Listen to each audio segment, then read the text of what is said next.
आम आदमी पार्टी के युवा मोर्चा ने आज चंडीगढ़ के किशनगढ़ में किसानों के समर्थन और कृषि बिलों के विरोध में प्रदर्शन किया। प्रदर्शनकारियों ने पीएम मोदी, अंबानी और अडानी के पुतले फूंककर प्रदर्शन किया। इस दौरान चंडीगढ़ आप संयोजक प्रेम गर्ग ने कहा कि ये किसान विरोधी काले कानून देश के किसानों की जमीन और स्वयं किसानों को ही पूंजीपतियों के हाथ बेचने के लिए बनाए गए हैं। भाजपा सरकार किसानों की भलाई की बड़े बड़े वादे करते हुए सत्ता में पहुंची, लेकिन सत्ता में पहुंचने के बाद स्वामीनाथन आयोग द्वारा प्रस्तावित एमएसपी को लागू करने की बात तो दूर, उन्होंने किसानों को कुचलने और उनकी जमीन को हड़पने का षड्यंत्र किया है। साथ ही प्रेम गर्ग ने कहा कि ये नए कानूनों में एमएसपी की कोई गारंटी नहीं है और पूंजीपतियों को बेहिसाब अनाज भंडारण का अधिकार दिया गया है, जिससे किसानों को बर्बाद करने का काम तो किया ही जाएगा। साथ ही साथ अनाजों के दामों को अपने हिसाब से बढ़ाकर आम आदमी पर बोझ डाला जाएगा। इन काले कानूनों ने बड़े बड़े कॉरपोरेट घरानों के लिए कालाबाजारी करने का रास्ता पूरी तरह से खोल दिया है।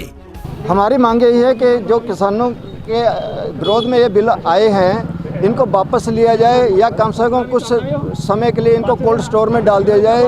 एक कमेटी बने जिसमें किसानों के रिप्रेजेंटेटिव हों, ओपोजिशन के रिप्रेजेंटेटिव हों, और वो जो राय दें उसके मुताबिक कानूनों को या तो वापस लिया जाए या कानून में उतना संशोधन किया जाए। और इसके साथ ही साथ कम से कम ये जरूर होना चाहिए कि किसानों की जो फसलें हैं उसका मिनिमम सपोर्ट प्राइस जो है उसका रिटर्न में एश्योरेंस दी जाए।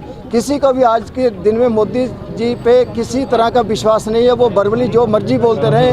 आपने देखा होगा नोटबंदी के दौरान उन्होंने कहा 50 दिन के बाद मैं किसी चौराहे पे आके खड़ा हो जाऊंगा, जिसने जो करना होगा कर लेना, लेकिन वो कभी भी आज तक चौराहे पे नहीं आए।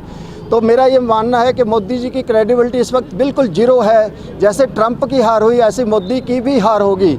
और हम ये चाहते हैं कि इन बिलों को बिल्कुल कोल्ड स्टोर में डाल दिया जाए या वापस लिया जाए। जो भी जिसके लिए बिल बनाए जाए उनकी राय से ही बिल बनाए जाए। प्रदर्शन का नेतृत्व कर रहे आम आदमी पार्टी चंडीगढ़ के युवा मोर्चा अध्यक्ष जस्सी लुबाना ने पत्रकारों से बातचीत करते हुए कहा कि केंद्र की भाजपा सरकार बिना किसी देरी के इन काले कानूनों को तुरंत प्रभाव से रद्द करे, वरना ये प्रदर्शन और तेज करेंगे। किसानों के समर्थन में लगातार सियासी पार्टियां आ रही है। ऐसे में आपके युवा मोर्चे ने भी किसानों का समर्थन करते हुए बीजेपी पर जमकर निशाना साधा है। पंजाब केसरी टीवी चंडीगढ़ के लिए कुलदीप कुमार की रिपोर्ट।